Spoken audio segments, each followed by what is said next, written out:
trimestriel de séminaire avec aujourd'hui trois présentations. Une de l'équipe Sumo qui sera faite à l'instant par Pascal Astadio, une de l'équipe Clépivir qui sera faite par Sophie Grabar et une troisième de l'équipe RS qui sera réalisée par Naomi Downs. Donc je vous rappelle, à part les orateurs bien sûr, vous coupez vos micros et votre visio et n'hésitez pas à adresser vos questions sur le chat de telle sorte qu'on puisse discuter à la fin de chacune des présentations qui est organisée sur des créneaux de 30 minutes, temps de discussion inclus. Et donc, je cède la parole à Pascal Astagno qui va nous parler d'infections associées aux soins et d'antibiorésistance. Pascal, c'est à toi. Merci beaucoup Fabrice. Bien, alors je vais donc vous présenter un petit peu les aspects concernant la surveillance des infections associées aux soins. Alors ma présentation est sur des diapositives en anglais, mais je la fais en français, bien entendu. S'il y a des questions en anglais, j'essaierai d'y répondre le mieux possible. Voilà, de façon à ce que tout le monde puisse suivre.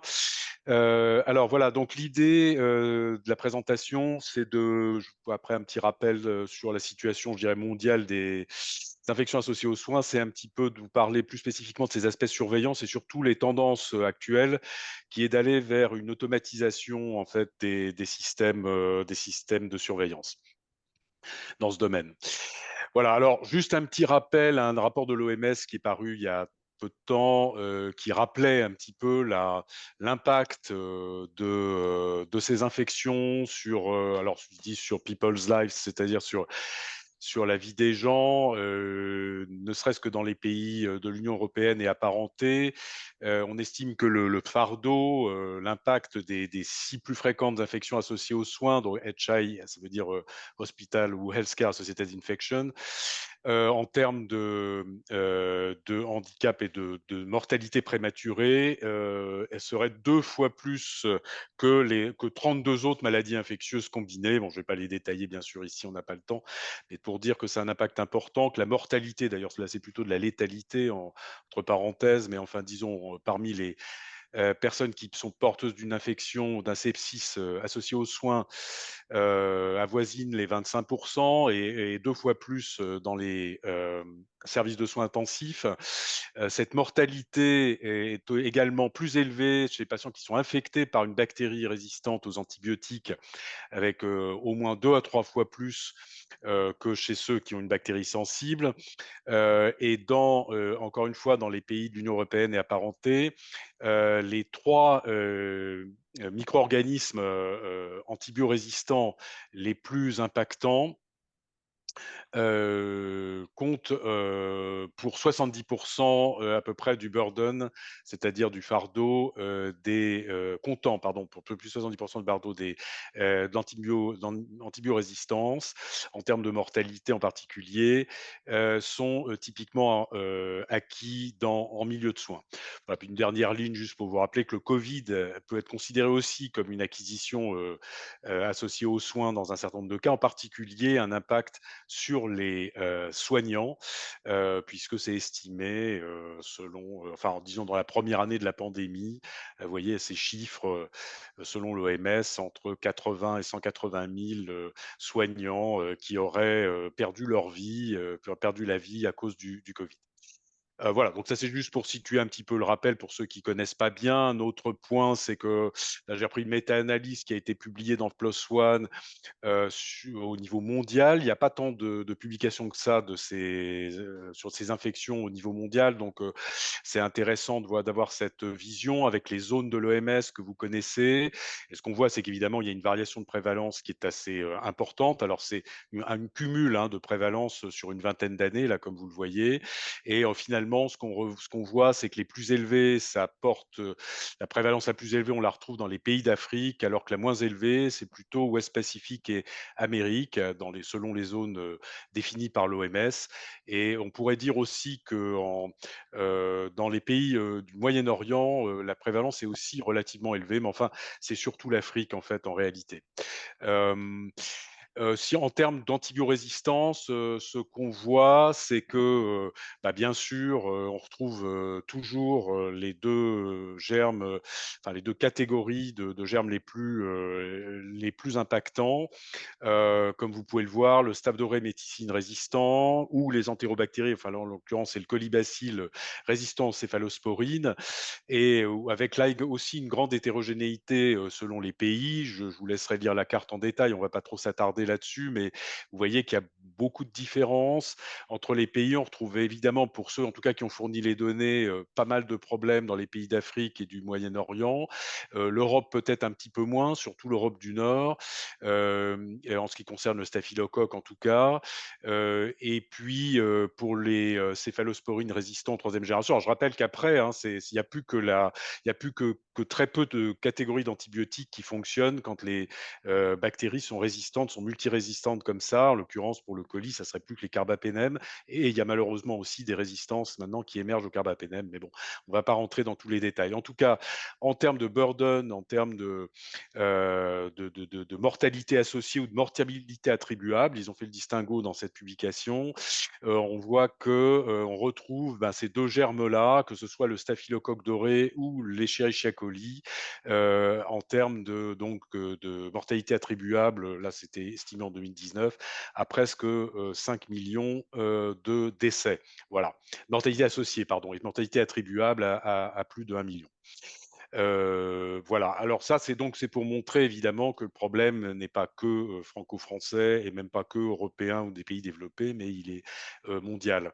Là, on retrouve sur cette publication, juste pour vous montrer les sites, alors les germes, on les a vus, hein, je vais pas réinsister là-dessus, mais les sites d'infection les plus impactés par, ces infections associées aux soins, on retrouve en particulier les infections chirurgicales, enfin les infections du site opératoire, excusez-moi, que ce soit wound infection ou surgical site infection, c'est 2 termes qui sont à peu près équivalents. Même devant les infections urinaires, vous voyez, qui sont pourtant considérées comme les plus fréquentes et puis, les pneumonies. Donc ça, encore une fois, c'est, issu d'une méta-analyse, des enquêtes de prévalence au niveau mondial, que je vous ai montré tout à l'heure.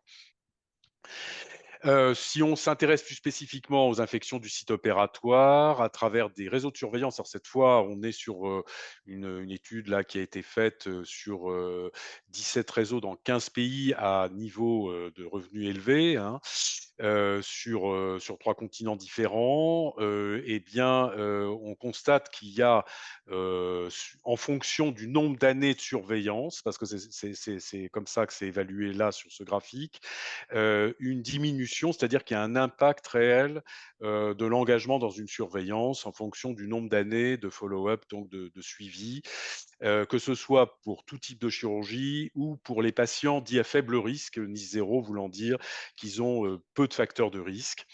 Je reviendrai après sur ces indices.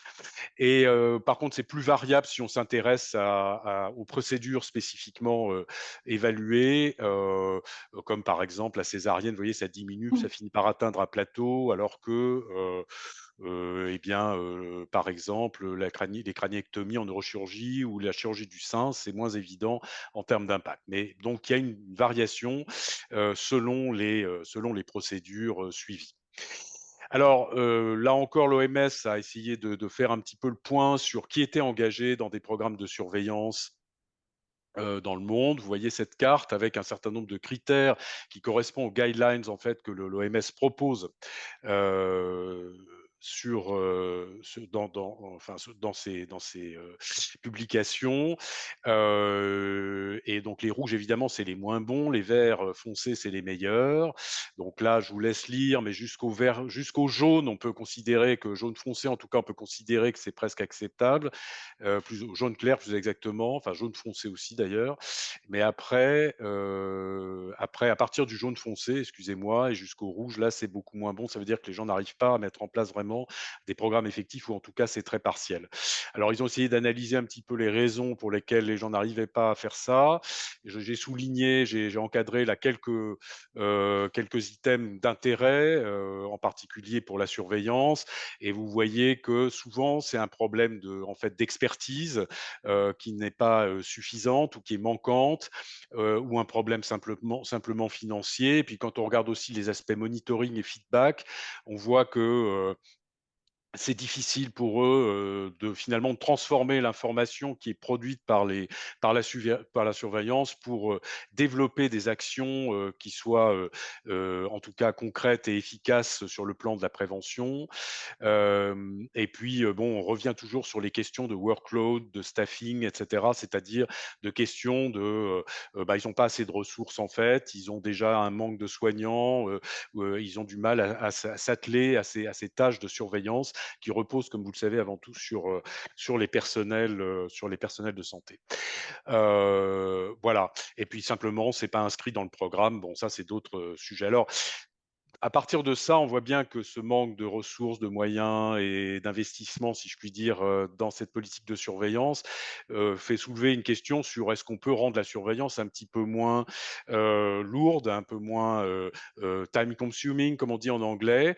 Et donc évidemment, on arrive sur ce concept de l'automatisation, de la surveillance à partir des systèmes d'information existants. Alors c'est de ça dont je vais essayer de vous parler maintenant. Alors, il y a un papier, assez récent qui est, sorti, de nos collègues, hollandais de l'université d'Utrecht, là, Maaike van Moerik, qui a essayé de récapituler, si on peut dire, un petit peu les différentes approches qu'on peut avoir par rapport à ces stratégies d'automatisation de la surveillance, des infections à l'hôpital. En gros, il y a 2 approches. Il y a une approche, qu'on appelle, alors je vais commencer par celle du bas, entièrement automatisée, où à partir des données, d'enregistrement électronique, alors évidemment, encore faut-il qu'il y ait un dossier numérisé dans l'hôpital, où on prend, les admissions, on prend la consommation antibiotique, on prend le laboratoire de microbiologie, on prend, l'activité comme par exemple pour nous le PMSI ou simplement le dossier patient informatisé. Et à partir de là, il y a un algorithme qui permet de sélectionner, les cas d'infection. Alors évidemment, il faut que cet algorithme ait été validé, à partir de là, on détermine, ceux qui ont une infection associée aux soins de ceux qui n'en ont pas. Et évidemment, après, il y a tout le processus habituel de surveillance avec un reporting, un feedback qui est fait auprès des équipes. Donc ça, c'est un système entièrement automatisé qui, en général, est plutôt centralisé, au niveau, national. Je vais vous montrer un exemple en France de ce qu'on a fait là-dessus. Plutôt que local. Donc il faut avoir effectivement un système d'information, qui soit, standardisé entre tous les établissements de santé, qui, pourraient être analysés. Et puis la deuxième approche, c'est une approche semi-automatisée, où là, on a, comme dans la précédente, au départ, on utilise bien sûr les sources d'information, les data sources de l'établissement de santé, et les données du patient dans différentes combinaisons possibles, hein, on pourra en parler. Et simplement, on détermine, en croisant, ces critères, ceux qui vont avoir une haute probabilité de ceux qui auront une faible probabilité d'avoir une infection associée aux soins. Et ceux qui ont une faible probabilité, d'avoir une infection associée aux soins, enfin ceux qui ont une haute probabilité, excusez-moi, d'infection associée aux soins, vont être manuellement, si on peut dire, vérifiés par une équipe locale, qui confirmera si oui ou non il y a réellement une infection ou pas d'infection, et qui peut aussi, s'intéresser à ceux qui ont une faible probabilité pour rejeter éventuellement le diagnostic d'infection associée aux soins. Donc il y a une intervention humaine, je dirais, si bien que, ce système-là, nécessite un traitement à l'échelon local, de l'hôpital et donc potentiellement aussi des ressources mobilisées pour ça. Mais ça permet quand même, dans un certain nombre de cas, d'éliminer de façon un petit peu automatique, les, patients qui n'auraient pas d'infection associée aux soins. Je vais vous montrer un exemple de ce qu'on essaie de faire actuellement en France sur les infections du site opératoire. Voilà. Alors, en France, on en est où? Jusqu'en 2018, on avait un système, je dirais, purement handmade, c'est-à-dire, qui pas du tout automatisé, mais qui s'appuyait sur d'autres expériences internationales pour la méthodologie, en particulier l'expérience des Américains qui avaient commencé les premiers à mettre en place une surveillance des infections nosocomiales dans les années, à la fin des années 1970. Donc, la France a repris dans les années 80 ces modèles-là, 80-90, et on a développé des réseaux jusqu'à partir des années 2000, c'est appelé les réseaux RAISIN pour réseau d'alerte, d'investigation et de surveillance des infections nosocomiales. Et puis, il y avait là aussi une compatibilité avec le réseau européen de l'ECDC, donc European Center for Disease Control, à Stockholm, pour pouvoir participer bien sûr aux données européennes. À partir de 2018, il y a eu une première expérience qui a été lancée. Alors, il y a eu plusieurs années de mise au point avant, mais ça a été lancé, je dirais, dans le public, si on peut dire, par la Haute Autorité de Santé, avec une expérience donc entièrement automatisée, à partir des données du PMSI, où on avait ciblé les chirurgies après prothèse de hanche et de genou, avec un indicateur, dont je vais vous montrer un exemple dans un instant, qui s'appelle ISO-Ortho. Alors ça, vraiment au niveau, c'est vraiment centralisé au niveau national. Avec le PMSI national, la France a l'immense avantage d'avoir une codification unique, comme vous le savez, sur l'ensemble des établissements de santé publics et privés du territoire, ce qui est un avantage énorme pour ce type de choses, puisque là, on n'a pas à se poser la question, enfin, sous réserve de la qualité du codage, ça c'est encore un autre sujet, mais des questions de compatibilité de code entre les établissements, puisque c'est tous les mêmes a priori, on utilise tous la même chose. Et puis à partir de 2020 a été lancé ce dont je vais vous parler aussi, une expérience de surveillance semi-automatisée, cette fois dans le cadre d'un réseau national que j'ai l'honneur de diriger pour l'instant, qui s'appelle SpeakMe, mais je vais vous en reparler. Alors, pour l'exemple de la surveillance entièrement automatisée, vous voyez, ça produit ce type de choses. Alors, il y a eu une analyse qui a été faite avec un certain nombre de variables pour essayer de standardiser finalement les taux d'incidence après ce type de chirurgie à partir des variables du PMSI, comme vous le voyez ici, où on a sorti un modèle en fait multi-ajusté pour essayer de prédire le nombre d'infections qui pouvaient survenir selon les facteurs de risque du patient. Et pour chaque établissement faisant de la chirurgie de ce type-là, comme vous voyez ici, qui sont présentés par des points, ils pouvaient être classés selon leur taux. Alors, le ratio standardisé d'incidence étant le ratio entre observé et attendu calculé selon le modèle. Et bien entendu, s'ils se trouvaient au-dessus de 2 ou 3 déviations standards, si on prend 3 déviations standards ici, eh bien, on considérait qu'ils étaient au-dessus de la valeur attendue. C'est ce qu'on appelle les funnel plots, hein, qui tient compte en même temps du nombre d'infections attendues, et on pourrait aussi en faire un selon la taille finalement de l'activité ou le nombre de chirurgies effectuées.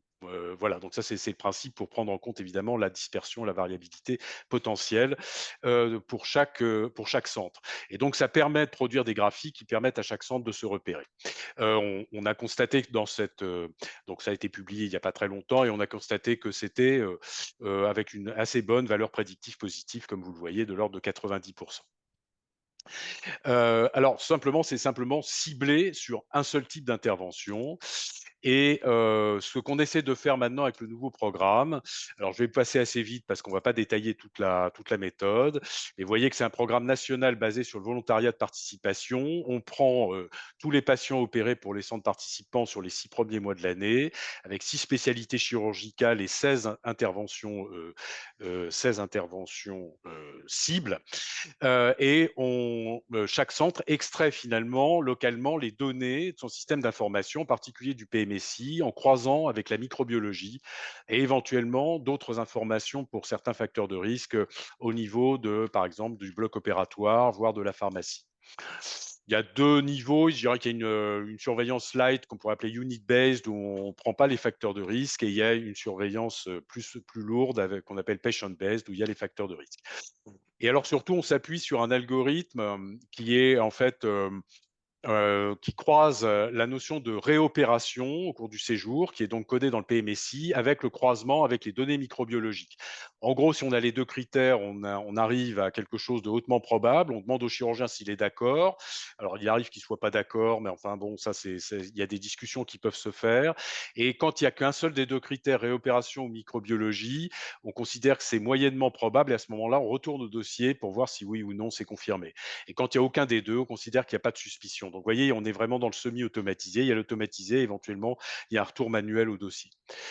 Alors, ça produit des tableaux de bord avec donc une plateforme numérique qui a été mise en place par donc le CEPIAS Île-de-France qui porte donc ce programme et là, vous voyez, par exemple, en 2022, on avait plus de 250 établissements de santé, dont 50 faisaient la surveillance heavy, hein, c'est-à-dire avec les facteurs de risque, plus de 100 000 procédures chirurgicales surveillées et des rapports automatisés pour chaque établissement qui extrayait ces données, pouvait les mettre sur la plateforme et générait automatiquement un rapport avec des résultats, ce qui lui permettait d'avoir tout de suite quelque chose. Donc, évidemment, comme vous le savez, la rétro-information, c'est quelque chose de très important dans la surveillance, sinon ça ne sert pas à grand-chose, en fait, si on n'arrive pas à utiliser les données pour faire quelque chose.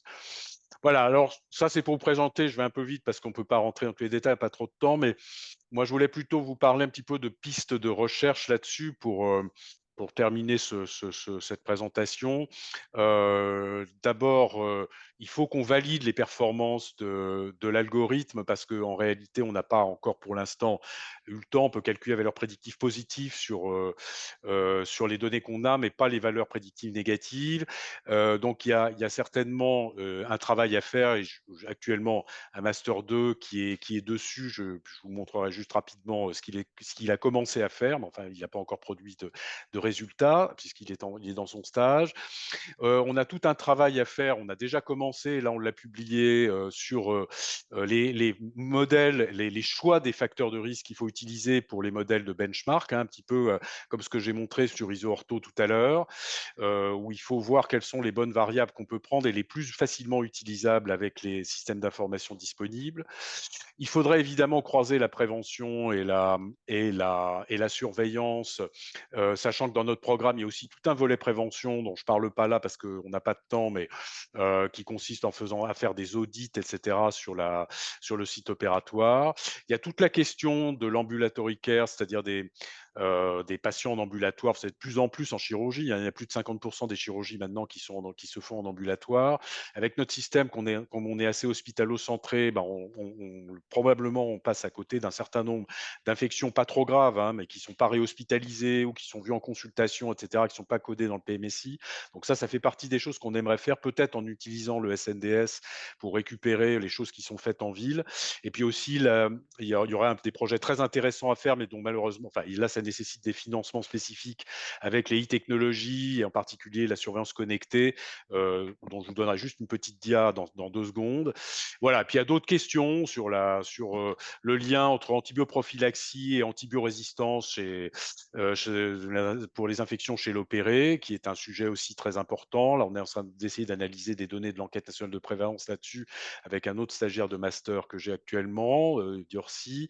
Et puis, bien sûr, il y a aussi le burden, je vous en ai parlé au début, et il faudrait sûrement refaire un petit peu le point là-dessus, parce que ça fait longtemps qu'on n'a pas fait d'études en France sur le burden de ces infections, pas seulement sur les infections multirésistantes, mais sur les infections en général. Alors voilà, pour terminer, parce que je vois que l'heure passe, et si on peut avoir un petit temps de discussion, voilà le travail qu'est en train de faire Ben Rigaud, là, donc mon master il essaie de valider en fait les branches de l'algorithme, vous voyez que je vous ai montré tout à l'heure, avec en faisant une étude sur un panel d'experts. Alors, on va y avoir à la fois une analyse statistique sur les données avec le type d'infection et à la fois des données avec des avis d'experts. Le problème, c'est d'arriver à coincer des chirurgiens pour qu'ils nous répondent, et ça, c'est pas une mince affaire, mais on est en train d'essayer, on s'y attelle actuellement. On va essayer d'y arriver.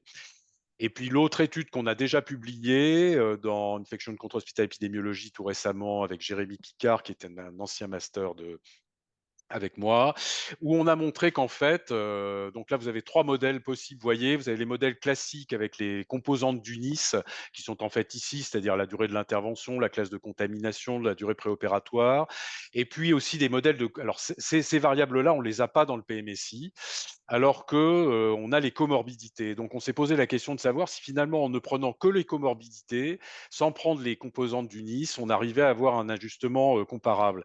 Et ben, c'est exactement ce qu'on a montré. En tout cas, c'est équivalent à prendre tout à la fois, mais c'est même mieux de prendre les comorbidités que de prendre le NIS si on regarde, enfin aux intervalles de confiance près, mais il semble que ça soit mieux et en tout cas au moins aussi bien si on prend comorbidité et comme en France, comme vous le savez, il y a une énorme hétérogénéité, des systèmes d'information hospitaliers entre les, établissements de santé. La seule chose dont on est sûr, c'est que tout le monde a le PMSI avec bon, bien sûr les qualités de codage encore une fois qui sont à vérifier, mais au moins on est sûr que tout le monde l'a, alors que tout le monde n'a pas, des systèmes interopérables qui permettent de récupérer les données. Alors ça va venir, il y en a qui l'ont déjà et on aura des données de meilleure qualité, mais pour l'instant, on est mieux avec le PMSI. Donc, si on peut utiliser des modèles ajustés avec le PMSI, c'est bien.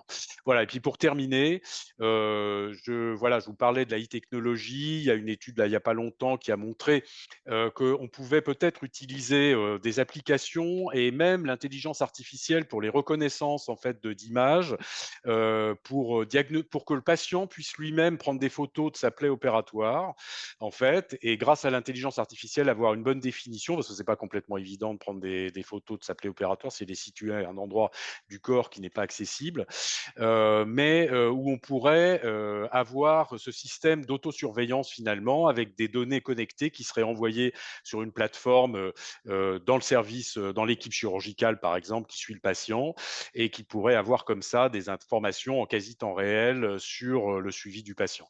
Donc ça, c'est un petit peu l'avenir probablement, hein, et il y a sûrement de la recherche à faire là-dessus, mais là, pour faire une recherche là-dessus, il faut avoir des sous. Voilà. J'en ai fini. Merci beaucoup. Ça, c'est le site du CEPIA si vous avez envie d'avoir des informations sur le sujet. Et je pense qu'on a, Fabrice, j'ai pas été trop long. On a quelques minutes pour les questions. Oui, on a 5 minutes pour des Hmm, questions, mais pour l'instant, dans le chat, je n'en vois pas. d'accord. Alors, si certains veulent en poser, n'hésitez pas. En attendant, moi, j'en ai deux petites qui Hmm, sont l'une sur l'antibiorésistance. Tu n'en as pas. Est-ce que c'est un problème sur les infections de site opératoire? Et si oui, hmm. c'est ma deuxième question. C'est quoi la tendance actuelle de la survenue de ces infections, du risque d'infection de site opératoire en chirurgie? Est-ce qu'on a l'impression que ça stagne, c'est constant? Au contraire, est-ce qu'il y a une augmentation? Alors, ce qu'on a l'impression, on a eu une diminution en France d'environ 30 sur les 15 dernières années, on va dire, des infections au site opératoire, tous sites confondus. Je vous ai montré la plaque tout à l'heure, ça varie selon les procédures, mais globalement, il y a une tendance à la diminution de ces infections. Comme d'ailleurs une tendance à la diminution des infections nosocomiales, c'est mesuré par les enquêtes de prévalence. Il y a une tendance à la diminution des SARM, des infections à SARM, très nettement sur une vingtaine d'années, donc que ce soit en chirurgie ou ailleurs. Donc Par contre, SARM, c'est excuse-moi Pascal, oui. tu peux juste préciser parce que SARM, tout le monde n'est pas Ouais, équipé. staphylocoque doré résistant à méticilline, en fait, c'est un Voilà. indicateur de staphylocoque doré multirésistant. Voilà. Donc des staphes dorés multirésistants ont diminué aussi très nettement, bon, plus de la moitié en fait, plus de 50% de diminution en une vingtaine d'années. À l'inverse, les entérobactéries BLSE et voire au-delà carbapénémase plus, c'est-à-dire vraiment multi, voire hautement résistantes, ont augmenté. Là, on a l'impression, depuis le Covid, alors le Covid a créé des petites perturbations. Bon, comme je voulais pas être trop long, je vous ai pas montré de données là-dessus, mais qui fait que ça a réaugmenté transitoirement pendant la phase Covid, mais ça a rediminué après. Ça n'a pas spécialement touché d'ailleurs les infections du site opératoire, mais plutôt les pneumopathies et les infections sur cathéter. Et puis ça s'est renormalisé. Il semble que les entérobactéries multirésistantes stagnent et commencent à rediminuer. Voilà, c'est ce qu'on peut dire actuellement des tendances sur la multirésistance. En chirurgie, il y avait beaucoup d'infections à staphylocoque doré. C'était même le quart pratiquement des germes retrouvés. Alors, selon les chirurgies aussi, là, c'est variable. Donc, ça a diminué en termes de résistance, mais ça ne veut pas dire que on a gagné la partie non plus, hein, voilà. Merci. Bon, toujours pas de questions. Ah, ça y est, Pierre-Yves. Dans la classification automatique présentée, il y a encore une phase manuelle où on fait 3 classes de résultats? Non, il y a encore une phase manuelle. Alors si, je pense que tu fais référence, Pierre-Yves, à la surveillance semi-automatisée SpeakMe là que j'ai présenté, c'est ça? Donc il y a encore une phase manuelle et on aimerait bien arriver vers une totale automatisation, mais pour ça, il faut en faire un travail énorme, pour valider l'algorithme de détection des ISO avec une certitude qui ait une assez bonne performance, en termes de bon, des indicateurs habituels, sensibilité, spécificité, valeurs prédictives et cetera. Ce qui est un énorme travail parce que le travail sur ISO Ortho avec cet indicateur qui a été mis au niveau national, c'est moi qui ai participé, initialement avec, une de mes, doctorantes, Leslie Grammatico-Guillon, au travail préparatoire de recherche là-dessus. On a mis, plus de 3 ans à évaluer, ça. Donc pour le faire pour toutes les chirurgies, ça c'est un travail énorme et pour l'instant, on en est resté à l'idée de l'échelon qui est quand même une phase de validation manuelle, ce qui évidemment introduit, un petit peu de variabilité, mais pas forcément moins bon finalement qu'un truc complètement automatisé qui n'est jamais de 100 non plus. Et puis la deuxième chose, c'est que ça oblige les équipes à s'intéresser au sujet parce que quand c'est entièrement automatisé, finalement les calculs sont faits ailleurs, ils reçoivent des résultats et on ne sait pas très bien ce qu'ils en font. Donc Oui, c'est un autre problème ça, voilà. d'accord. Et donc, il y a une dernière question de Sophie Grada. Mmh. Quel est le délai de production, restitution des données au centre? Alors, on a, puisque ce sont des données finalement relativement rétrospectives, puisqu'on demande aux gens de récupérer des données du PMSI, ils les envoient pas au fur et à mesure tous les mois. Ils les envoient, 1 fois par an, en fait. Donc il faut qu'ils récupèrent les 6 premiers mois plus 30 jours de suivi, voire 90 jours pour les opérations avec un plan ou prothèse. Ce qui nous met, fin septembre. OK? Fin septembre, ils peuvent commencer, enfin à partir du mois d'octobre, ils peuvent commencer à extraire leurs données et les importer sur la plateforme qui est mise en place. On leur laisse un certain délai, si bien qu'à partir du début de l'année suivante, donc N+1, ils peuvent commencer à récupérer leurs rapports. Enfin, plus tôt s'ils les ont mis plus tôt, mais disons jusqu'à début de l'année N+1. Voilà. Donc c'est pas un Très bien, système merci d'alerte du tout, hein. Oui, Voilà, c'est un système d'évaluation de tendance, mais pas du tout fait pour l'alerte, pour l'instant en tout cas. on comprend bien. Mmh. Merci Pascal, et donc on va passer Voilà. à la présentation suivante. Il faut que tu arrêtes le Donc je partage départage, d'écran. Voilà. voilà, je pense que c'est ça, c'est bon?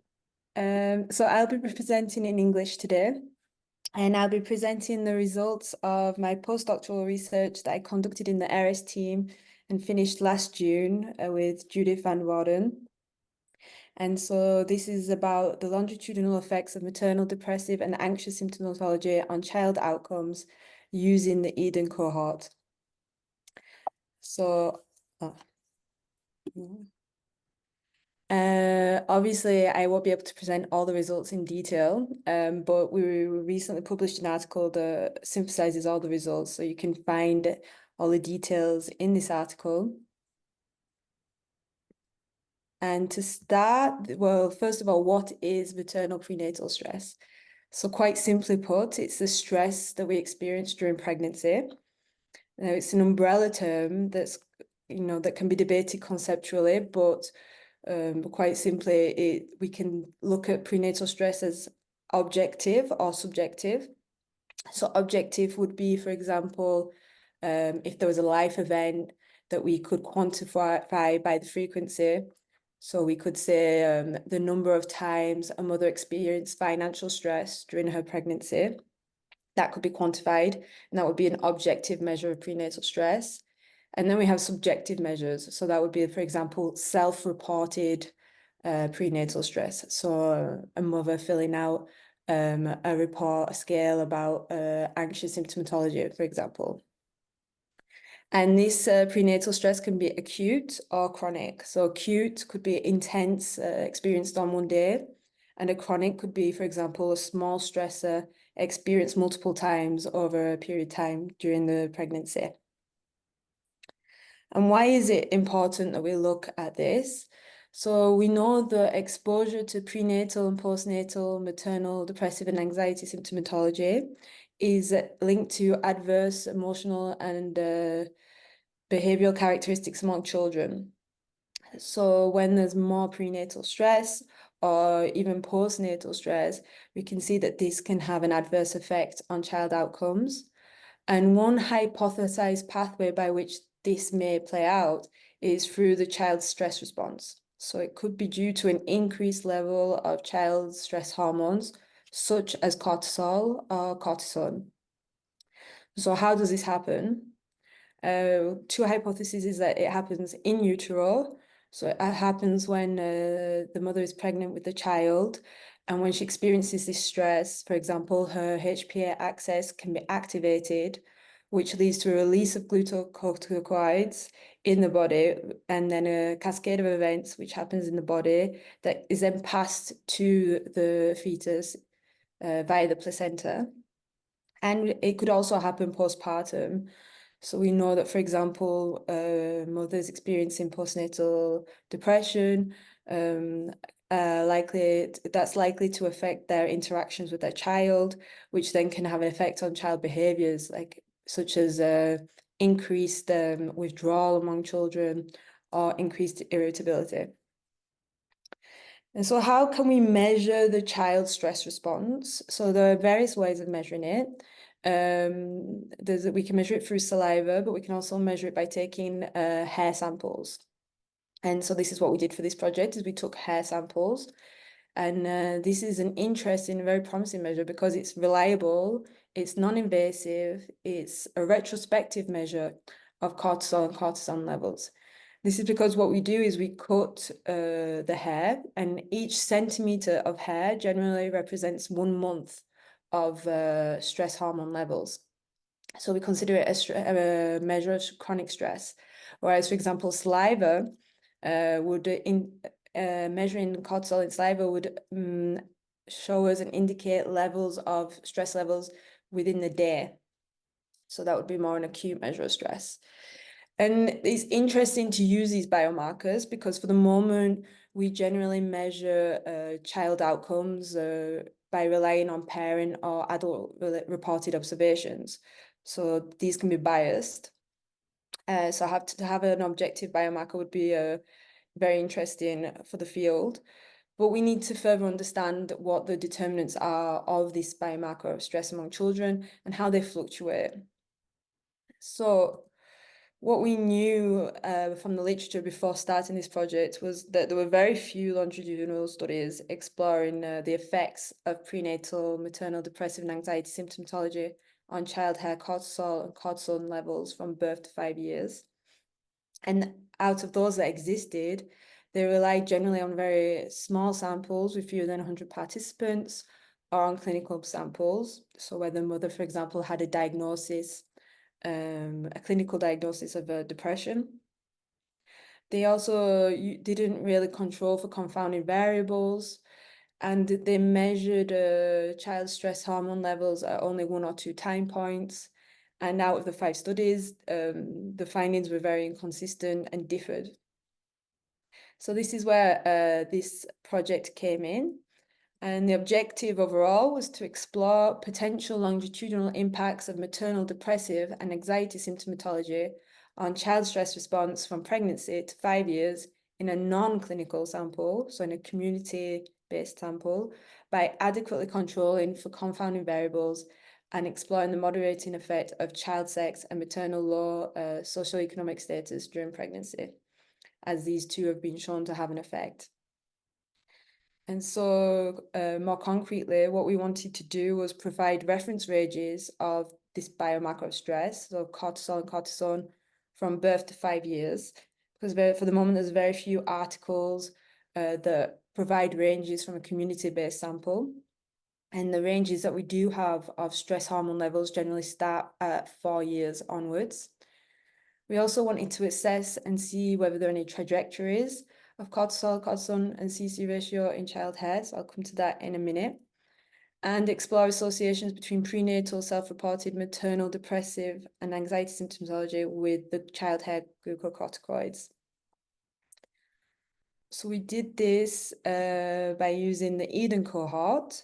So any mother-child dyad that had at least 1 hair sample at 1 time point was included. And this left us with 281 dyads. And so these dyads were recruited antenatally before 24 weeks of amenorrhea in 2003 to 2006 from 2 pregnancy wards in France. And the exclusion criteria was whether there was a multiple pregnancy, pre-pregnancy diabetes, French illiteracy, or reporting a plan to relocate outside the region within 3 years. Regarding the measures, so the maternal measures of prenatal anxiety symptomatology, we used the STAI, and we used a cutoff score of 38. For depressive symptomatology, the CESD was used prenatally and postpartum with the cutoff score of 16, and the EPDS was used postpartum with a cutoff score of 13. And then for the child outcomes, so we had the child hair glucocorticoid measures, which was cortisol, cortisone, and then the CC ratio, so cortisol to cortisone ratio, which basically looks at whether a high level of cortisol is not due to the fact that it hasn't been converted to cortisone yet. So it's the conversion rate of cortisol to cortisone. And so the child hair samples were collected at birth, at 1 year, 3 years, and 5 years. Obviously, at birth, not all babies have hair, so there was quite a bit of missing data there. And when possible, 3 centimeters of hair was cut to represent 3 months of the child's life. And then for the anxiety and prenatal depressive symptomatology, that was collected at 24 weeks. And then at 4 months, 8 months, and then 1 year, postpartum depression was measured using the EPDS. And then at 3 years, 5 years, depression was measured using the CESD among mothers. So to look at hair data, you have to prepare it because it's biological data. So we followed Kaiser's guide, which recommended the all data method. So this basically meant that any points below the level of quantification, so below 0.3 pg over mg, were included as continuous data. And anything that was below the level of detection was discarded. So we considered it a missing value. They also advised to Winsorize outliers. So any value above 3 standard deviations was excluded. And because hair data is highly skewed usually, we log transformed it. Regarding data analysis, we ran trajectory analysis using the group-based trajectory model to class individuals into meaningful subgroups, showing statistically similar trajectories. So based on their probability of belonging to that group, they were classed in groups. And to control for confounding, while looking at associations between depressive and anxiety symptomatology with GC hair data at different time points, we used inverse probability weighting. So the moderators were child sex, and then for maternal prenatal OSCS, we created a composite score with these 4 factors. So the mother had to have at least one of these to be considered to have low SES. So that was low monthly income below 1,500 euros, at least 1 financial difficulty during pregnancy, unemployed during pregnancy, or no further studies after high school. And core variables that we included were generally those that have been shown to have an effect on child stress hormone levels. So there's mode of delivery, premature birth, small for gestational age, season of birth, tobacco use before or during pregnancy, cannabis use before or during pregnancy, asthma use during pregnancy, to assess steroid use, psychiatric medication before pregnancy, and a high BMI score above 25 before pregnancy. So what did we find? First of all, I just want to show you a few points regarding the sample characteristics. So you can see that 34% of mothers indicated at least one factor, so they were considered to have low SES in this sample. And then if we look at the percentages of mothers with prenatal anxiety symptomatology, there were 18%. Prenatal depressive symptomatology was 20%. But then when we look at the comorbidity between the two, we can see there's 32 individuals. So that's 11%, which is quite high. And then after, we can see that the postpartum depressive symptomatology varies from about 6% to 20%. And regarding child sex, there's a fairly similar amount of males to females. So the trajectory analyses did not classify the children into different trajectories. The distinguishable groups remained very small, and the confidence intervals really overlapped. And so we couldn't say, for example, that if you're born with a certain level of cortisol, then you will remain in that group, that group that evolves in the same way. That's not what we were seeing.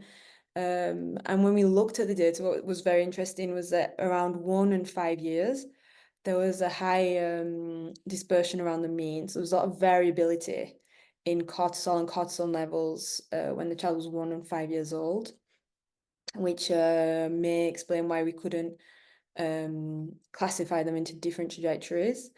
And also there's a study that showed, which I think could possibly explain these results, they looked at the trajectory analyses with cortisol and child cortisone levels as well. But they differentiated depending on socioeconomic status. And so they found different trajectories depending on the socioeconomic status of the child. So there was a trajectory for low socioeconomic status and then one for mixed.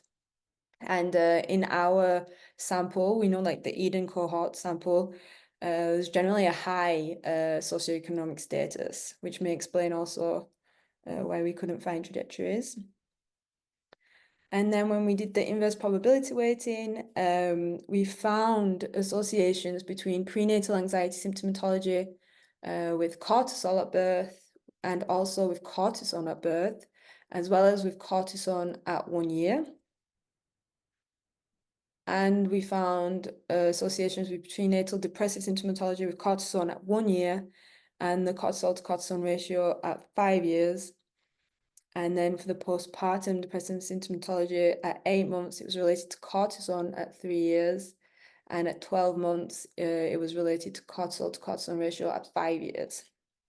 So if you look at this on a little summary table, we can find in these results what we were saying in the introduction. So we can find the intrauterine effect, where, for example, prenatally, we're finding associations with prenatal anxiety and prenatal depressive symptomatology with cortisol and cortisone compared to when it's postpartum. So we're seeing that there's possibly an intrauterine effect as well as a postpartum effect, which would confirm both hypotheses and which would make sense. And we can also see that there's a difference between prenatal anxiety and prenatal depressive symptomatology. For example, with the prenatal anxiety symptomatology, we can see that there's effect at birth, which is not found with the prenatal depressive symptomatology. So this could confirm the hypothesis that there are different mechanisms at play for prenatal anxiety and prenatal depression. However, I would add a word of caution to that because there is a high comorbidity, and especially in the anxiety group, where 63% of people that had anxiety in this subsample also had high depressive symptomatology prenatally. So it's a high amount. And when we look at the literature, there is another study that found with saliva, looking at saliva and stress hormones among mothers, that when there was comorbidity, there was an association, but not when there wasn't. Unfortunately, our groups were too small to look at this individually, but I definitely think that that's something that should be explored in the future. And some other key findings were that there were no significant adjusted moderation effects of child sex or low SES. What we found was that cortisol and cortisone levels decreased from birth to 5 years, whereas the cortisol to cortisone ratio increased. And there was also, as I said, greater levels of dispersion around the mean for cortisol at 1 and 5 years. So it'd be interesting to work out what's happening at these ages.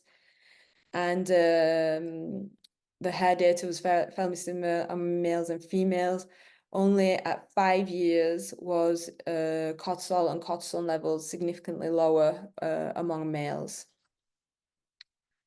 So the discussion, I think, what I'd like to discuss is what I find the most interesting about this, which is the variation, I think. I'm really interested in why the depressive and anxiety symptomatology is only associated to child stress responses at particular time points and not others, and why we have this variation in stress hormone levels at 1 and 5 years. And so what other factors are occurring during early childhood that may protect children at certain time points by buffering or reversing prenatal stress effects.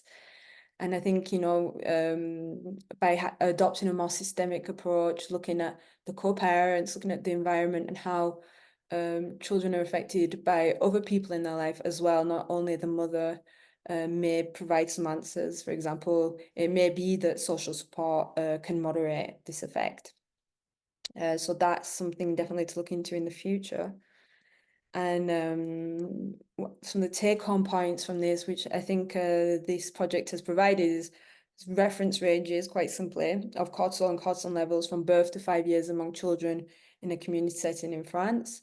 So I think that's important to have those ranges if we want to be able to use hair glucocorticoids as a biomarker of child stress response in the future. The fact that children do not follow specific trajectories, so it's not deterministic in a sense, there's a lot more other factors at play, and that future research is definitely needed to explore what those factors are, what could help buffer the effects of prenatal stress, and how we can use hair glucocorticoids as a biomarker, because it's not that simple as just measuring it. And when I did do some other analyses and with my team looking at whether we could find associations between the hair glucocorticoid data and child outcome measures that we have, such as like SDQ, CDI, temperament, attachment. We didn't find any associations. So yeah, it raises the whole question of how to use biomarkers in parallel of self-reported scales or parent-reported scales, which are based more on perception and lived experience than a biological experience. And yeah, and then the fourth point, as I said, the comorbidity, which I think is very interesting, as it was found also in the other studies. I think that's definitely a point to explore further in the future. Thank you. Thank you, Naomi, and thank you for taking the talk in these conditions. So no question yet. Okay. In the discussion. A question from Basil: can you explain in more details how the inverse probability weighting approach was implemented in this study? You went fast on this. Yes. So we followed Pishkar's method, which I can send the article, and it's a guide of how to conduct inverse probability weighting with missing data. So that was very I'd say a very comprehensive guide. And so basically you use R codes. You start with mice package by imputing the data, and then from there you follow where you can choose whether to match it or weight it. And so what we did basically is that you have to have a binary variable as your exposure, and the idea then is that you're going to weight your covariables. So say, for example, you have a sample with 35% of females. I think the question, sorry to interrupt you, I think the question was about what was the exposure model with your inverse probability weighting model. Oh, what was my exposures? Yeah. So it was the prenatal stress measures maternally, so the anxiety and depression. So we used prenatally the STI for mothers and the CESTI. That was exposure. And then we conducted multiple analyses looking at the different exposures at different time points. So for example, then postnatally, so the postpartum depression, at 4 months, the EPDS was used as the exposure, and then the child stress hormones were used as the outcomes with the covariables I presented. And we did it each one at each time point to see what was happening at each time point. I hope that answers the question. Yes, not totally, but I think we will discuss later on this topic.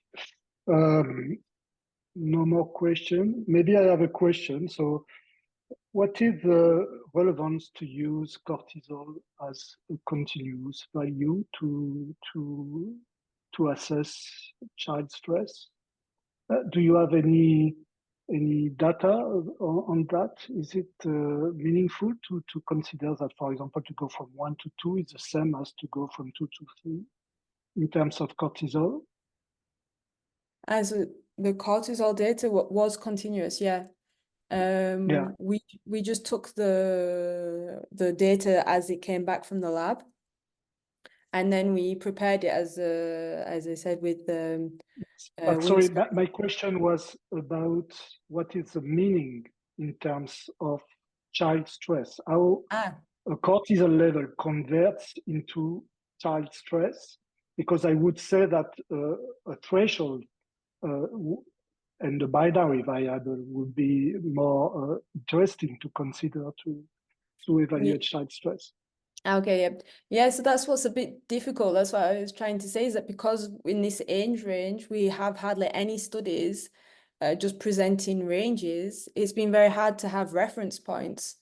So we don't actually know what we would consider too much cortisol for a child, for it to represent, for example, him or her experiencing a stressor in his daily life. So that's why there needs to be a bit more research, I think, to fully understand how we can use cortisol and cortisone as a biomarker of child stress. Like for the moment, I'm not fully convinced that it can be used, because we don't know how it's affected, why it varies, why certain kids have certain levels at certain times. Like there's a good systematic review that has started to look and see certain factors that can have effects, but it's not consistent yet within the literature, and we don't have them reference ranges, especially for children under 4. Okay, thank you. No more question. So thank you very much, Naomi. So Thank now you. I hope we will be able to listen. Sophie, c'est ton tour.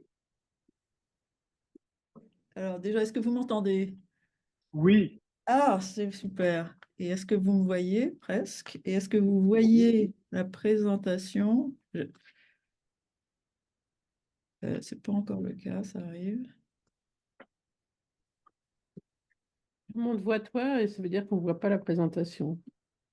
C'est en cours. C'est en cours. On voit la présentation, mais pas en mode plein écran, mais ça va pas tarder. J'ai bénéficié d'une assistance technique pour cette présentation. Oups. Attends, tu peux pas. Voilà, c'est bon, tu peux y aller. Donc, merci à vous, excusez-moi du retard. Donc, je vais vous présenter les résultats d'un travail qu'on a présenté lors d'un congrès européen VIH à l'automne, et qui concerne donc le risque de cancer chez les personnes qui vivent avec le VIH, et en particulier chez les personnes qui ont une immunité restaurée sous traitement. Alors, il faudrait que mes diapos tournent. Mes diapos ne tournent pas.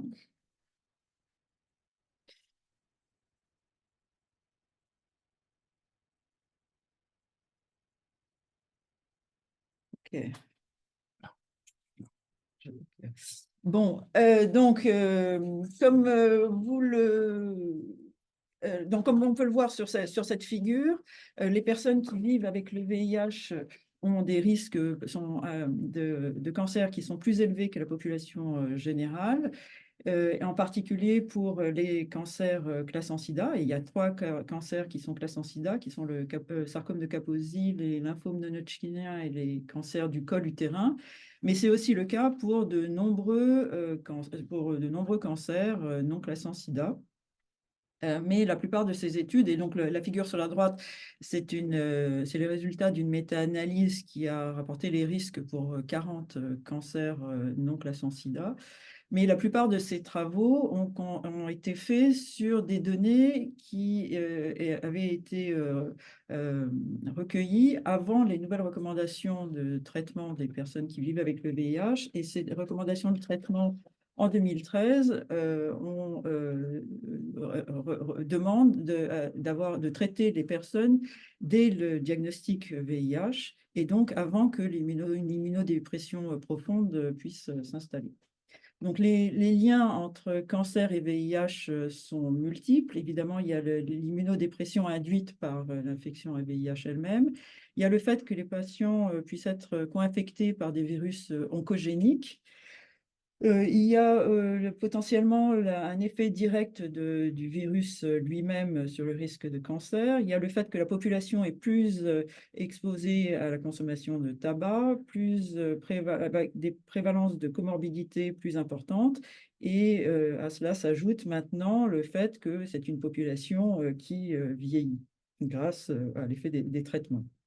Mais la question qu'on s'est posée, c'était de savoir est-ce que le risque de cancer a changé depuis ces nouvelles recommandations et est-ce que ce risque est similaire le changement de risque est similaire pour les cancers classant SIDA et les cancers non classant SIDA, qu'ils soient viro-induits ou pas.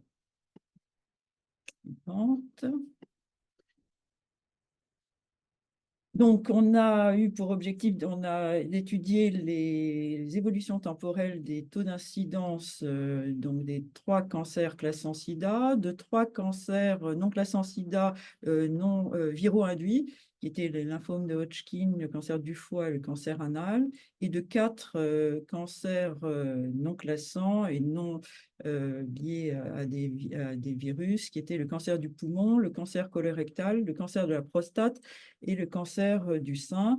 Tout ça chez des personnes qui vivaient avec le VIH entre 1997 et 2018, et on a comparé le risque par rapport à la population générale en France. Enfin, on a fait une étude restreinte aux personnes qui avaient restauré leur immunité sous traitement et pour vérifier si le risque était devenu similaire à celui de la population générale. Donc, pour ça, on a utilisé les données de la cohorte hospitalière FHDH, qui est une cohorte qui a inclus des personnes depuis 1989, une cohorte donc hospitalière, qui inclut des personnes vivant avec le VIH 1 ou 2, qui sont suivies dans l'un des 184 centres et qui suit des personnes qui ont signé un consentement et qui ont plus de 18 ans. Pour cette étude spécifiquement, on s'est restreint aux personnes qui étaient suivies dans les centres en France métropolitaine, parce que dans les territoires d'outre-mer, il n'y a pas de registre de cancer et que l'épidémiologie des cancers y est différente. On s'est restreint aux personnes qui étaient infectées par le VIH1 et qui étaient âgées entre 18 et 84 ans et qui étaient suivies entre 97 et 2018. On avait, pour la population générale, on a utilisé les données du registre des cancers français, Francim, qui estimait les risques de cancer en population générale entre 92 et 2018. Donc, les critères de jugement, donc, je vous les ai déjà donnés. Donc, les cancers classant SIDA, qui sont, j'ai oublié de le dire tout à l'heure, mais qui sont tous des cancers qui sont associés à des virus. Donc, 3 cancers non classants viro-induits et 4 cancers non viro-induits. Pour les cancers du col et du cancer anal, on a vérifié le caractère invasif des tumeurs en retournant dans les dossiers et en validant chacune des tumeurs qui étaient rapportées, et cela pour éviter les cancers, les lésions précancéreuses. Et ça a été un gros travail. On avait plus de 200 cancers du col et presque 500 cancers anal à valider. Enfin, et comme il y avait un travail précédent, dans un travail précédent, on avait montré que les taux de cancer étaient parfois sous-notifiés dans la cohorte FHDH, en particulier pour les cancers non classants. On a corrigé les nombres de cancers qui étaient notifiés dans la cohorte en utilisant pour la période 97-2007 les taux de notification obtenus dans cette étude OncoVie, l'étude de 2006. Et pour la période 2008-2018, on a utilisé les taux de notification obtenus à partir de l'EGB, qui est un échantillon représentatif de la population bénéficiant de l'assurance maladie. Et pour le cancer du col et de la prostate, on a utilisé les taux de notification n'étaient extraits que de l'EGB parce qu'on n'avait pas, ils n'avaient pas été estimés dans l'étude OncoVie. Alors, je vais un peu vous montrer comment on a fait pour estimer ces taux de notification à partir de l'EGB. Il faut savoir que donc, dans les registres des cancers français, le statut VIH n'est pas renseigné. Donc, c'est pour ça qu'on a utilisé une autre source de données, on s'est tourné vers les données de l'assurance maladie, en particulier de l'EGB. On a rapporté pour tout cancer les taux d'incidence observés dans la cohorte FHDH sur le taux d'incidence rapporté dans le GB. Et les résultats sont les suivants. On avait dans le GB, entre 2008 et 2018, 1566 personnes qui vivaient avec le VIH. Vous avez sur la droite dans le tableau les taux de notification pour les différents cancers. Et comme je vous l'ai dit pour l'étude OncoVie, on voit que les taux de notification étaient plus élevés pour les cancers classant SIDA. Et ils étaient aussi relativement élevés pour le lymphome non-Hodgkinien et le cancer du poumon. En revanche, pour les autres cancers, prostate, sein, foie, cancer anal et colorectal, on voit bien que les taux de notification étaient beaucoup plus faibles. Et c'est pour ça qu'on a appliqué la stratégie que je vous ai décrite tout à l'heure et de corriger les taux rapportés dans la cohorte. Cependant, l'effectif de l'EGB était trop faible pour pouvoir estimer les taux de notification par âge, par sexe et par période, comme on souhaitait le faire initialement. Voilà. Donc, on a, en plus des analyses que je vous ai décrites, on a fait 2 analyses de sensibilité. Donc, en utilisant les taux de l'EGB pour toutes les périodes de l'étude, et une deuxième analyse en utilisant pour les premières décennies les taux de l'étude OncoVie, donc comme ton analyse principale. Et pour la deuxième partie, on a utilisé uniquement les taux de notification estimés à partir des 4 cancers rapportés par l'ALD, les déclarations d'affection longue durée. Et donc, dans ce cas-là, on a corrigé en fait les taux de cancer estimés pour le cancer du sein et du colorectal. Donc, concernant les analyses statistiques, on a estimé les taux d'incidence brute, et puis après, pour tenir compte de l'âge, de l'évolution d'âge de la cohorte des personnes vivant avec le VIH, on a estimé des taux d'incidence standardisés en utilisant la structure d'âge de la population FHDH suivie entre 1997 et 2018. et cela séparément chez les hommes et chez les femmes. On a également estimé les ratios d'incidence standardisés pour chaque période calendaire et pour chaque cancer pour estimer le risque relatif par rapport à la population générale. Et enfin, pour la population des personnes qui avaient restauré leur immunité et contrôlé leur charge virale, on a étudié une sous-population de personnes qui étaient suivies entre 2008 et 2018 et qui avaient un taux de lymphocytes CD4 de plus de 500 par millimètre cube, et cela de manière continue depuis plus de 2 ans, et qui avaient une charge virale indétectable à moins de 50 copies par millilitre, et à la dernière visite ou juste avant le cancer. Et enfin, on a étudié tout ça sur 4 périodes calendaires qui sont indiquées ici. Suite. Donc, vous avez ici les résultats qui présentent les analyses des taux d'incidence non standardisés, des incidences brutes. Et ce que l'on voit, c'est que les taux d'incidence des cancers classants ont fortement baissé sur les 2 décennies.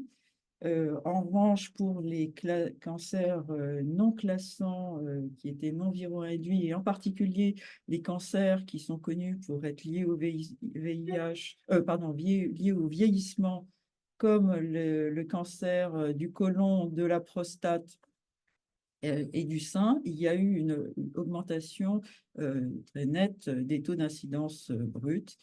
En revanche, par exemple, pour le cancer du foie, il y a eu aussi une augmentation des taux d'incidence brute sur les 2 périodes. Alors maintenant, je vais vous présenter les résultats des analyses standardisées, et vous avez ici dans ces tableaux les évolutions des taux d'incidence standardisés, ainsi que les évolutions des ratios d'incidence standardisés sur les 4 périodes, ainsi que les valeurs de ces taux lors de la dernière période qui sont sur la droite du tableau. Donc ici, vous avez les résultats pour les cancers classant SIDA. Ce que l'on voit, c'est que pour chacun de ces cancers, il y a eu une baisse à la fois des taux d'incidence standardisés et des ratios d'incidence standardisés, et que cette baisse était significative. En revanche, on constate que sur la dernière période, il y avait quand même un surrisque qui était très élevé, en particulier pour les sarcomes de Kaposi et les lymphomes non-Hodgkinien, avec des risques qui étaient significativement plus élevés qu'en population générale. Pour les cancers viro-induits non classants, dans l'ensemble, on voit aussi une baisse des taux d'incidence standardisés et des ratios d'incidence standardisés, même si les taux d'incidence standardisés n'étaient pas significatifs pour le cancer du foie chez les personnes qui étaient co-infectées par les virus des hépatites B et des hépatites C. En revanche, quand on faisait une analyse où on a restreint aux 2 dernières périodes, il y avait bien une baisse significative de ces taux d'incidence standardisés pour le cancer de foie chez les hommes. Et pour l'ensemble de ces cancers, on voit qu'à la dernière période, il persiste un surrisque important par rapport à la population générale.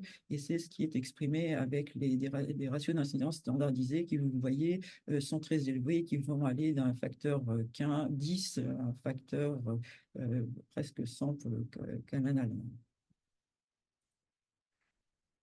Pour les 4 cancers non viro-induits qu'on a étudiés, on a vu une augmentation des taux d'incidence standardisés pour le cancer colorectal et pour les cancers de la prostate. En revanche, pour le cancer du poumon, il y avait une baisse du taux d'incidence standardisé qui était significative chez les hommes, mais qui n'était pas, pas significative chez les femmes, et également une baisse du cancer du sein chez les femmes. Pour aucun de ces cancers, les ratios d'incidence standardisés n'ont changé, évolué au cours du temps. Les tendances étaient tous non significatives. Et en ce qui concerne les sur-risques, vous voyez, les niveaux de risque étaient plus faibles, avec même des risques qui étaient similaires à ceux de la population générale pour le cancer de la prostate et le cancer du sein. Et enfin, et ça c'est peut-être les résultats les plus originaux et les plus intéressants, c'est sur les populations donc, qui avaient contrôlé, qui avaient restauré leur immunité sous traitement en ayant des CD4 à plus de 500 pendant 2 ans et une charge virale indétectable. On voit qu'il persistait un sur-risque pour le sarcome de Kaposi, les lymphomes non-Hodgkiniens, le lymphome de Hodgkin, le cancer du foie et le cancer anal, avec néanmoins des niveaux de risque qui étaient moindres que ceux que je vous ai présentés pour les populations globales. Non, on ne regardait pas le fait qu'ils aient restauré ou pas. En revanche, pour 2 cancers, et là le cancer du col et le cancer du poumon, les risques étaient devenus similaires à ceux de la population générale. Donc, au total, on a vu au cours de 20 ans que les taux d'incidence des cancers classants et des cancers non classants viro-induits qu'on a étudiés ont continué de baisser dans les périodes la plus récente, mais que le risque restait très élevé par rapport à celui de la population générale. On a vu que les cancers qui étaient associés au vieillissement, comme les cancers de la prostate et du côlon, ont augmenté au cours du temps et que les risques étaient proches de ceux de la population générale pour le cancer de la prostate et du sein. En revanche, les risques, les SIR étaient stables au cours du temps. Et enfin, pour la population qui avait restauré son immunité, il y avait des risques qui étaient plus élevés pour le sarcome de Kaposi, les lymphomes de Hodgkin et les lymphomes non-Hodgkiniens, le cancer du foie et le cancer anal, alors que pour le cancer du poumon et le cancer du col utérin, le risque était devenu similaire à la population générale. Et enfin, pour discuter, donc les forces de ce travail, c'est qu'on a pu étudier les risques sur une période de 20 ans, qu'on a pu aussi estimer des risques individualisés par cancer, par sexe, et dans cette population qui avait restauré son immunité, ce qui nécessite tout ça d'avoir des données sur des populations, des effectifs de population suivis qui sont importantes et qui sont suivis depuis longtemps. On a aussi validé le caractère invasif des lésions du canal anal et du col utérin. En revanche, dans les limitations, il y a le fait que l'effectif de l'EGB qu'on a utilisé pour faire les corrections des notifications était un échantillon qui était trop petit pour permettre de corriger les estimations par sexe, âge et période. En revanche, quand on a fait les analyses de sensibilité, je ne vous l'ai pas présenté quand j'ai présenté les résultats, mais en fait, les résultats étaient sensiblement les mêmes que ceux des analyses principales. Et pour des travaux futurs, on envisage d'avoir recours plutôt aux données du SNDS plutôt qu'à l'EGB pour pouvoir estimer ces taux de notification. Et enfin, je voudrais remercier tout le monde, vous, pour votre écoute et votre patience, Gilles pour son assistance technique, et puis surtout toutes les personnes qui ont contribué à ce travail, et notamment les personnes qui ont fait les analyses et ceux qui ont validé les cancers anaux et cervicaux. Merci. Merci Sophie, merci pour cet exposé. Très clair, je trouve. Donc, question dans le chat.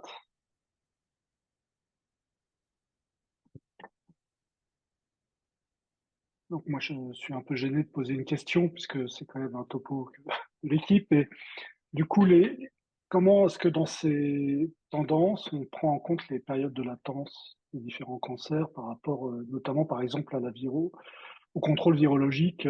J'ai pas bien compris si c'était intégré et pris en compte dans les calculs en termes d'effet sur le risque de cancer, qui n'est sûrement pas instantané à partir du moment où on est contrôlé, mais qui se détectera plutôt dans le temps. Comment est-ce que c'est pris en compte? La question n'est pas très claire, hein, je m'en rends bien compte, mais Non, non, tu voulais dire quoi pour les tendances de latence, durée de latence, tu veux dire quoi? entre le moment du contrôle virologique de ces patients, ces personnes vivant avec le VIH, et le moment où on s'attend à un effet en termes de réduction de risque de cancer. Puisque bien entendu, il y a pour beaucoup d'entre eux un risque qui perdure. Le cancer était latent, on va dire, euh, même à partir du moment où ils sont contrôlés virologiquement. Et donc la question, c'est pour certains cancers avec une période de latence très longue, est-ce que on peut, enfin, comment c'est pris en compte dans les méthodes et dans les analyses? Alors, on ne l'a pas spécifiquement pris en compte, je te dirais, parce que là, ce qu'on a fait, c'est que on a, pour l'analyse qui était restreinte aux personnes qui avaient restauré leur immunité, on a regardé sur toutes les tranches d'âge où ils avaient une immunité restaurée. Enfin, on a cumulé, si tu veux, les périodes sur lesquelles ils avaient au moins 2 ans de restauration de l'immunité, et on a aussi regardé la charge virale. Donc, Mais en gros, ils ne restaurent pas leur immunité si leur charge virale n'est pas contrôlée. Donc la latence, elle est dans le fait qu'on exige d'avoir restauré son immunité et de l'avoir restaurée depuis au moins 2 ans, à plus de 500. oui, mais on ne l'a pas pris différemment, quoi. Mais donc les cancers qui survenaient dans les 2 ans, avant les 2 ans, n'étaient pas pris en compte chez ces personnes-là. C'est ça. Ok. Bon, toujours pas de questions sur le chat. Alors, bah, peut-être, est-ce qu'il y a des problèmes de compétition avec d'autres comorbidités ou causes de morbidité? La mortalité cardiovasculaire, les événements cardiovasculaires et la mortalité en particulier ont vraiment diminué au cours des 10 dernières années, plus de 40%. Et donc, est-ce que ça peut avoir une influence sur le taux de détection de cancer? C'est une question un peu piège, mais voilà. Bah, oui, on peut l'imaginer, mais essentiellement sur les premières périodes où les risques des décès étaient plus importants, je dirais, moins pour les périodes les plus récentes. Mais, Et puis, de toute façon, vous avez votre contrôle EGB. Donc, Ah, merci Pierre. Une question de Pierre Chauvin. Comment se fait-il que le taux de notification des cancers soit si mauvais dans la cohorte VIH? Entre guillemets, mauvais, hein. Est-ce qu'elle s'améliore avec le temps? bah, Alors oui, pourquoi mauvais? Parce que en fait, le système de recueil, d'abord, on a un recueil qui est hospitalier et qu'on passe par des services qui sont essentiellement des services de médecine interne ou de maladies infectieuses. Et c'est pas dans ces services que les cancers sont traités. Donc, il peut y avoir une sonidification par ça et que les données que l'on a ne viennent pas des services de cancérologie, quoi. Et c'est pour ça d'ailleurs qu'on veut corriger par les données de l'EGB. Ok, merci. Il y a une question de Marion Dedin. Sur la dernière diapo de résultat, comment expliquer l'effet protecteur observé pour le dernier cancer figurant? Pourquoi le Ça va dernier? alors, J'ai pas...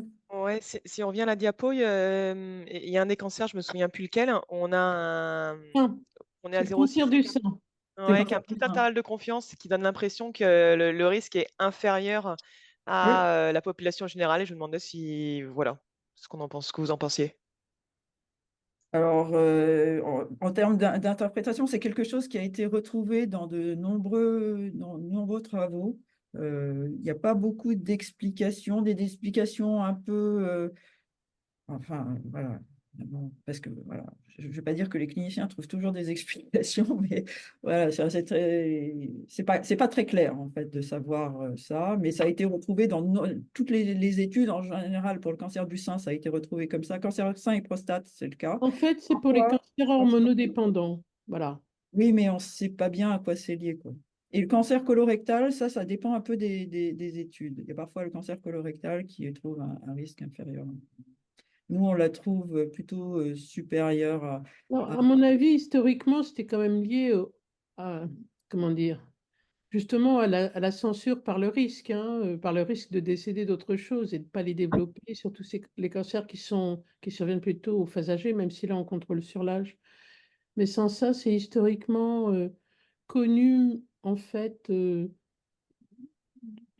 ces cancers hormonodépendants, des interactions éventuelles entre infection à VIH et taux d'hormones, quoi. Mais voilà, nous, on ne peut pas aller plus loin avec nos données. Oui, nous, on n'a pas les données qui permettent d'explorer la moindre hypothèse là-dessus, hein. Donc, il y a aussi des hypothèses pour le cancer du sein spécifiquement sur des récepteurs, de virus qui se mettraient sur des récepteurs qui bloqueraient l'activation du cancer du sein, mais bon, c'est très, très hypothétique, hein.